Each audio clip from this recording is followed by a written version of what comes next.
Este texto que vamos a trabajar de Freud, que se llama Esquema del psicoanálisis, es un texto de 1938, es un texto del final de la vida de Freud.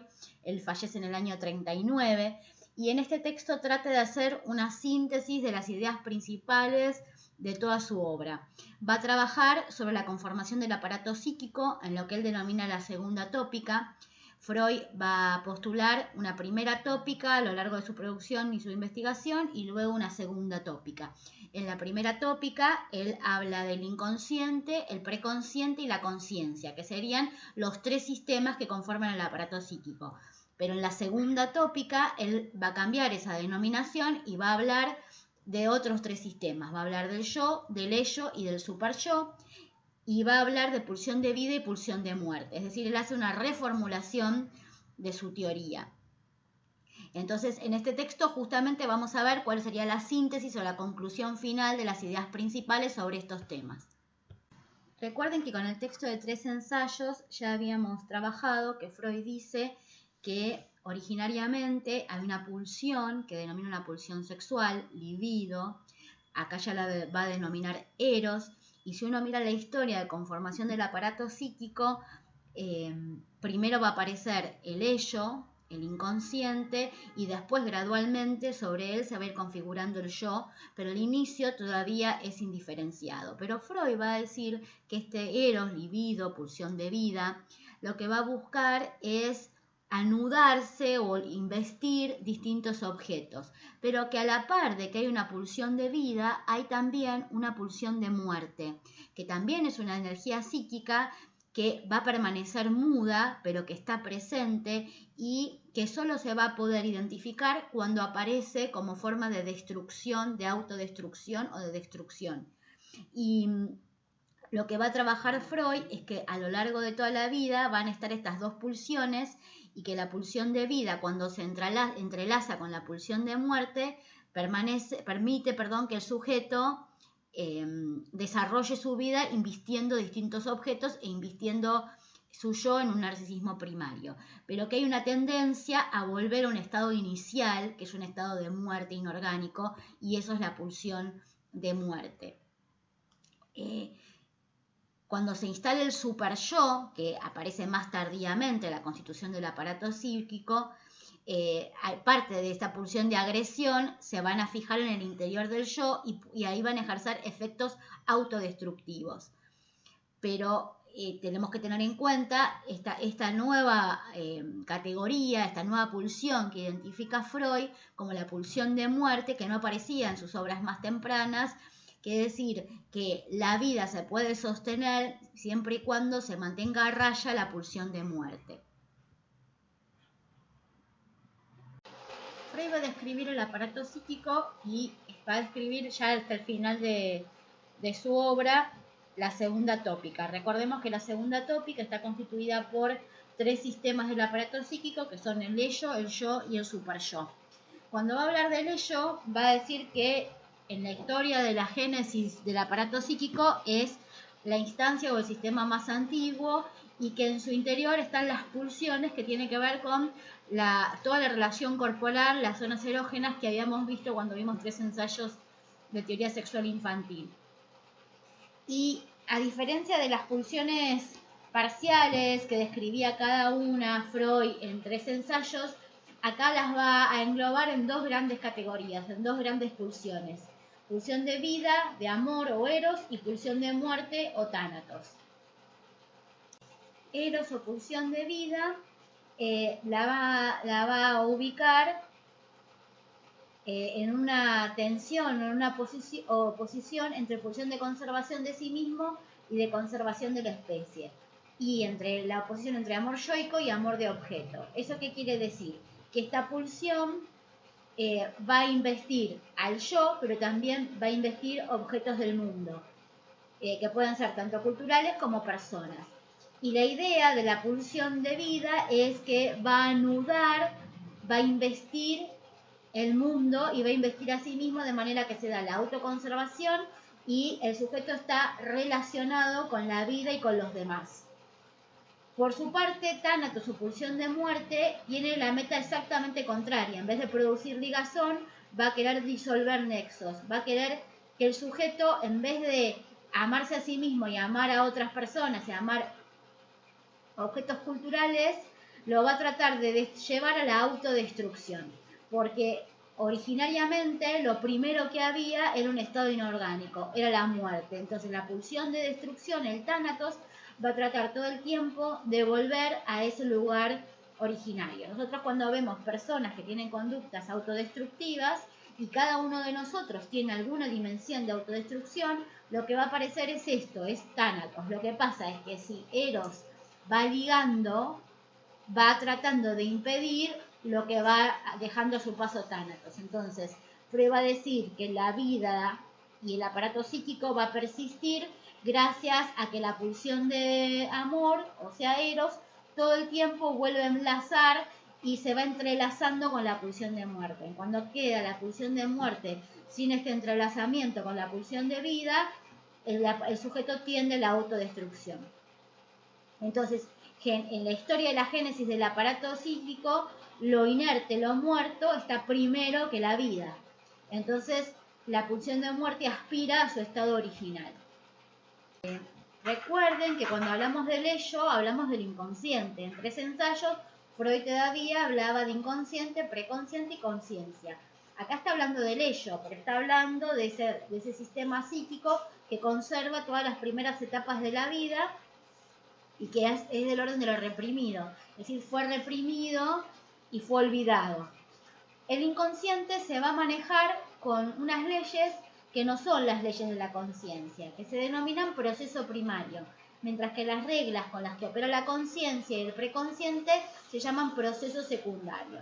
¿Cuál es la diferencia? Que la conciencia y el preconsciente se manejan con la racionalidad, con leyes lógicas, y el proceso primario del inconsciente es ilógico, no se maneja con la razón. Freud trata de explicar cómo funciona el ello a partir de lo que sucede en los sueños. Dice que los sueños son la vía regia de acceso al inconsciente, porque nos muestran cómo son las reglas de funcionamiento del inconsciente, nos muestra el proceso primario. Uno de los mecanismos con que cuenta el inconsciente es la condensación. ¿Qué significa la condensación? Que una idea única, una representación del sueño va a aludir a muchísimas otras representaciones. Entonces, está condensado. Después fíjense en el video qué imágenes o qué representaciones condensan múltiples relaciones y que aparecen en una única imagen. Entonces hay un gran material por detrás de lo que está sustentando en forma latente esa imagen que aparece condensada en el sueño. El otro mecanismo del proceso primario del inconsciente o del ello es el desplazamiento. Nosotros habíamos visto que la libido se va depositando en objetos del mundo, pero esa capacidad de pasar de un objeto a otro, de alterar su meta, de sustituir su energía, de pasarse la energía de una u otra representación, va a pasar fundamentalmente en los sueños. Entonces, características accesorias del sueño a lo mejor van a aparecer como las más importantes porque toda la energía pulsional la están invirtiendo, y características esenciales aparecen con indicios mínimos, porque la función, tanto el desplazamiento como la condensación, es enmascarar, distorsionar el deseo original que está en el sueño. Entonces, fíjense en ese deseo original, de manera que cuando uno ve todo el sueño, está totalmente perdido y despistado de cuál era ese deseo original. Para Freud, el ello, el inconsciente, es el reino de lo ilógico. Su trabajo muestra que las reglas de la lógica que se aplican al razonamiento de la conciencia en el inconsciente no tienen ninguna validez. De hecho, aspiraciones de la libido, de metas u objetivos contrapuestos van a coexistir sin generar ningún tipo de conflicto, sin necesidad de compensación. Pueden o no influirse o influirse, y que eso no genere ninguna necesidad de coherencia ni ningún conflicto. Entonces aparecen juntas deseos, mociones, representaciones que son disparatadas y que son inconciliables entre sí, y eso no genera problema. Y los opuestos son tratados como idénticos. De hecho, cuando Freud toma el ejemplo del sueño, va a plantear que cada elemento puede significar una cosa y también su contrario. Habíamos visto que en la historia de la conformación del aparato psíquico de cada individuo, lo primero que aparece era el ello. Y ese ello, producto de la interacción con el mundo exterior, se va a ir transformando en una parte y esa parte se va a desarrollar en forma diferencial, distinta, y se va a transformar en el yo. Y va a ser el encargado de negociar entre el mundo exterior y los deseos inconscientes del ello. Originariamente, aquel estrato cortical que tenía los órganos para la recepción de estímulos y que podía implementar dispositivos para protegerse de esos estímulos, sobre todo cuando eran exagerados, ese estrato va a ser el que va a conformar el yo. Entonces, ese yo va a estar relacionado con aquel lugar de donde viene y del que se diferenció, que es el ello, y a su vez, gracias al aparato receptor de estímulos y los mecanismos de defensa, va a tener acceso a la percepción sensorial y a la acción muscular, y va a ser el encargado de los movimientos voluntarios y de articular entre el mundo exterior y el ello. Y la tarea fundamental del yo va a ser conservar la vida, la autoconservación. ¿Y cómo lo va a lograr? Va a tener a su vez conexión con el exterior, entonces va a tener experiencia en relación con los estímulos del exterior y eso va a quedar con la forma de memoria, y a su vez va a tratar de evitar estímulos hiperintensos que también vengan del exterior. Pero el yo no solo puede huir de los estímulos, sino que gradualmente se va a ir adaptando al mundo y además va a aprender, gracias al manejo que tiene de la actividad y de los movimientos voluntarios, va a aprender a transformar el mundo exterior para poder sobrevivir. Y va a tratar al mismo tiempo de cumplir con las exigencias del ello, del super yo y de la realidad. Con lo cual el yo tiene una tarea muy complicada, que es negociar entre los otros dos sistemas, que son el ello y el super yo, y a su vez con la realidad. Es el que conecta a ambos con la realidad. Y el yo va a adquirir, gracias a la función del lenguaje, la capacidad de la conciencia.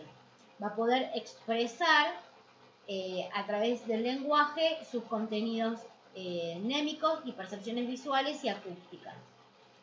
Recuerden que el narcisismo primario ya lo habíamos visto también con 3 ensayos. Y Freud vuelve a insistir sobre el tema, que es que la libido inicialmente se vuelve sobre el yo. Es decir, que eso permite la autoconservación. Y el yo, a su vez, va a reservar parte de esa libido. ¿Se acuerdan que se iba a transformar en libido de objeto? Que va a investir las representaciones de los objetos, va a investir el mundo. Entonces, toda la energía libidinal siempre está en el yo. Una parte volcada hacia sí mismo como narcisismo primario y otras enviadas al mundo exterior. Y siempre tiene la posibilidad de la libido de objeto volver otra vez al yo. Y se va a formar dentro del yo finalmente la tercera instancia del aparato psíquico, que es el super yo, y que tiene que ver con todas las normas y todas las prohibiciones que vienen de la primera infancia, de la relación con los padres, pero que luego se le van a ir acumulando todas las influencias de la tradición familiar, del medio cultural, social, y de todos los docentes, todas las personas que forman parte de los ideales que debe seguir el sujeto. Entonces el super yo va a ser este control social que va a decirle al yo qué puede hacer, qué no y qué debe hacer.